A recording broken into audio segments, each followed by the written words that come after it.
chiroyli sayyora Saturn sayyorasi. Bu Saturn sayyorasini 15'ini kuzatdim. 15'ini kuzatib kuzatishga olib borgandim. 15'ini kuzatib. Buni egilish holati borda mana bu. Egilib mana bu turadi. Bu Saturn sayyorasi bo'lsa, har doim shu holatga kelib turadi. 15 yil ichida shunga harakatlanib turadi. Bu Saturn sayyorasining nimasi bilan chiroyli?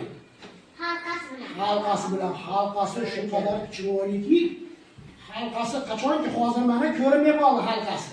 Faqat teleskopda ko'rsanglar, sayyorani o'zini ko'rasizlar, Yupiterga o'xshab. Sababi halqasining qalinligi atigi 1 kilometr qalinligi. U uzoqdagi uchun bizga ko'rinmay qoladi. Qachonki Saturn sayyorasi egilgan holatga kelsa, shunda biz halqasini bemalol ko'ramiz. Masalan, sekin shu holatga kelgandan keyin halqasi ko'rinmay qoladi. Buni halqasi juda katta muzlardan iborat halqa. Shunga o'xshagan sayyora urilib ketgan va natijada Saturn sayyorasining halqasi paydo bo'lgan. Endi buni atrofidagi cho'ponlar deymiz, xuddi qo'ylarni boshqargandek, ikkita oy boshqarib turadi. Keyin eng ko'p oylari bor sayyora u Saturn sayyorasi. Nechta Saturn? 48 ta, 49 ta bo'lgan. 148 ta oyi bor. Pastda turib qarasanglar, agar Saturnni, osmonga qarasanglar hamma yoq oy. Tushundinglar? Oylarni ko'rasizlar. Shunday bo'lsa o'rganganda o'ta oy ko'rinadi. Yana to'la osmonda oylarni ko'ramiz. Saturn.